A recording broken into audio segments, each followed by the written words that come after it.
She is 15, and already tired. Ginny Miller is dragged to Wellsbury, Massachusetts, along with her little half-brother, by their mom Georgia, who calls it a fresh start. But Ginny knows better. They've done this before. Not here, but places just like it. Always running. Always starting over. Always pretending. On her first day, Ginny walks into school and immediately makes waves, sparring with her English teacher and catching the eye of Maxine, the loud, lovable girl who quickly becomes her first real friend. Through Max, Ginny meets Hunter, and discovers that the neighbor she saw climbing out of a window on her first night in Wellsbury is actually Max's twin, Marcus. She has her first date with Hunter, but afterward, she ends up getting intimate with Marcus, if you know what I mean. Ginny also struggles to fit in, as Max's clique, Abby and Nora, seem hostile. She feels like an outsider. To be accepted, she steals, but gets caught. Fortunately, her mom saves her, accusing the shop owner of racially profiling Ginny. Abby and Nora apologize, and they all become friends. Then comes the sophomore sleepover, where Hunter kisses Ginny and asks her to be his girlfriend. She says yes, even though that same night, she had a deep conversation with Marcus in the bathroom. To impress Hunter, Ginny sends him an enticing photo, but when he doesn't respond, she sends it to Marcus instead. Their chat escalates, leading Ginny to explore her own body for the first time. Ginny realizes Hunter's true feelings when he sings a song about her on stage, and the two reconcile. Ginny becomes suddenly very popular. After that, she starts ignoring Marcus, but later apologizes and they decide to be friends. During the Halloween party, Ginny reads hateful comments under Hunter's video and ends up hurting herself in the bathroom. And then come the secrets. Ginny discovers her mom has a sister and is hiding a gun in her room. She confronts Georgia and demands answers, but Georgia says it's better Ginny doesn't know, because she'll never look at her the same way. But what if it's already too late? Trying to make peace, Georgia throws a party for Ginny's 16th birthday. But Ginny and her friends sneak off to Maxine's for a drinking party. Georgia finds out and reports them to the police. When Ginny finally comes home, Georgia opens up and tells her how her stepfather hurt her, how she ran away from home when she was 14. Things start to fall apart with Hunter when he and Ginny get into a big fight after their English teacher picks him as the winner of the essay contest instead of her. Meanwhile, Zion, Ginny's father, is back in town. He takes her to an open mic poetry night in Boston, tells her she's brilliant, says he'll stay. But Ginny worries her parents might get back together, even though Georgia is now with Paul. And her instincts aren't wrong. She eventually catches them together. Devastated, she hurts herself again. But this time, Marcus sees her as he is entering her room through her window. He tells her he loves her, but Ginny, angry and overwhelmed, lashes out and humiliates him. Marcus rides off on his motorcycle and has an accident. Ginny ends up at his bedside, asking for forgiveness, afraid he's mad at her because he didn't text her back, when in fact, he lost his phone in the crash. They get closer, but Abby sees them. She begs Ginny to stop, afraid it will destroy their friendship with Max. But Ginny can't stop, and ends up doing you know what with Marcus again. And of course, the inevitable happens. Their secret comes out. First Max finds Marcus's lost phone and reads Ginny's messages. Then Hunter finds out, and reacts by punching Marcus. The situation shatters Ginny. What hurts most is hearing Marcus call their relationship a mistake in front of everyone.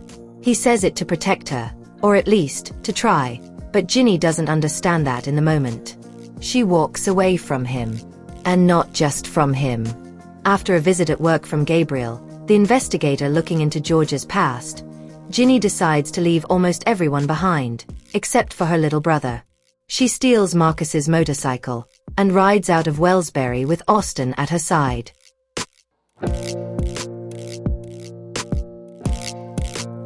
Ginny and Austin have been living with Zion in Boston for 2 weeks.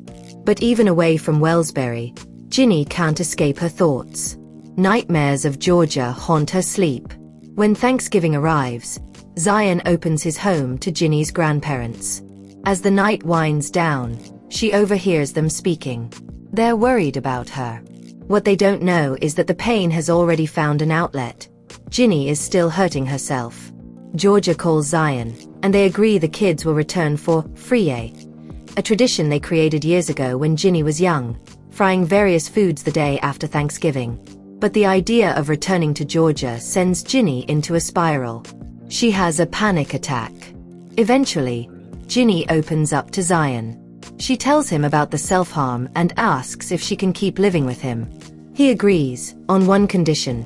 He has to tell Georgia, and Ginny must start therapy. Ginny doesn't want her mom to know. She's furious.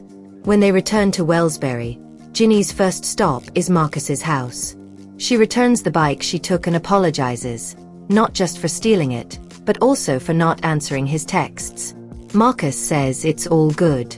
Zion, Georgia, Paul, Ginny, and Austin have dinner together, but it's awkward. Georgia, unable to hold it in, confronts Ginny about thinking she's an evil mom. Ginny doesn't say a word. Zion steps in and tells Georgia that Ginny is moving in with him. Georgia refuses. When Zion starts to explain why, starts to talk about Ginny's self-harm, Ginny cuts him off. To protect her secret, she agrees to move back home, choosing silence over exposure. That night, Marcus climbs through her window. They talk and Ginny asks him to stay for the night. At school, Ginny feels like a ghost. Her old friends barely look at her. Zion takes her to her first therapy session, where she finally talks about her childhood, about hurting herself. It's heavy, but it's a beginning. Ginny returns to Blue Farm and convinces Joe to give her old job back. Later, Paul speaks with her. He says he wants to be there for her and Austin. He mentions that Austin's father, Gil, apparently took out credit cards in the boy's name. But when Ginny checks Georgia's credit score, the truth hits her. It wasn't Gil, it was Georgia. The next morning, Ginny makes Paul a smoothie. Georgia watches her and can't help but be reminded of the smoothie she once used to kill Kenny. The resemblance is chilling. When Georgia learns that Ginny knows about Kenny, the air thickens. Marcus senses something is off with Ginny, but when he tries to help, she lashes out and he leaves. Ginny skips class and smokes with Abby. For a moment, the weight lifts. Eventually, Ginny tells Marcus the truth. Georgia killed Kenny. He promises to keep her secret. Later, Georgia explains that she did it to protect their family. Ginny listens and forgives her. Nora makes up with Abby and Ginny, disappointing Max. Ginny and Max argue at school, but reconcile after Max understands Ginny's feelings for Marcus. At a joint birthday party for Marcus and Max, Ginny and Hunter talk and get closure on their breakup. Marcus opens up too. He asks Ginny to be his girlfriend and tells her he loves her. But later that night, the guilt returns. Ginny feels overwhelmed by everything her mom has done for her. There is blood on her hands. Or at least, that's what she thinks. Instead of hurting herself again, she calls her therapist. She tells her she's not okay. She feels like she's drowning, and no one can hear her scream. At school, her English teacher asks her to recommend a book to include in the syllabus about the Black American experience.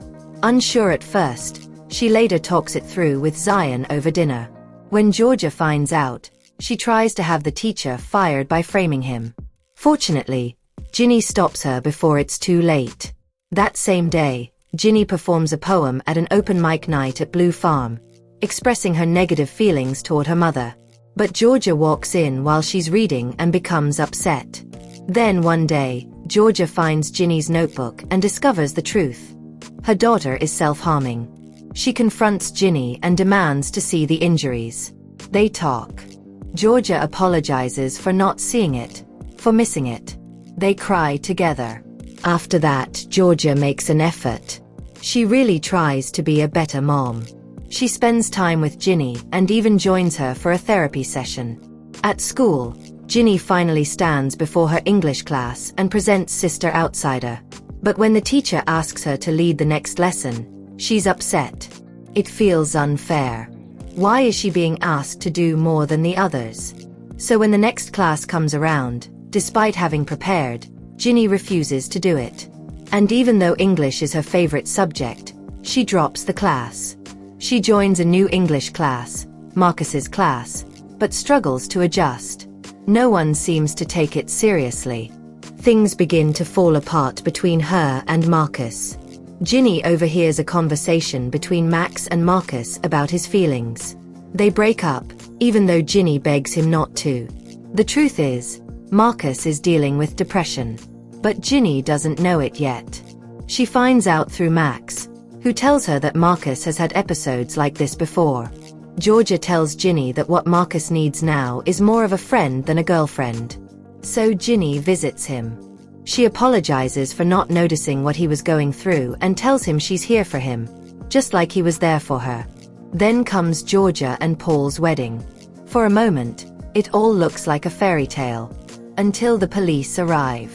Ginny watches as her mother is arrested for the murder of Tom Fuller, Cynthia's husband. And suddenly, the fairy tale turns into a nightmare.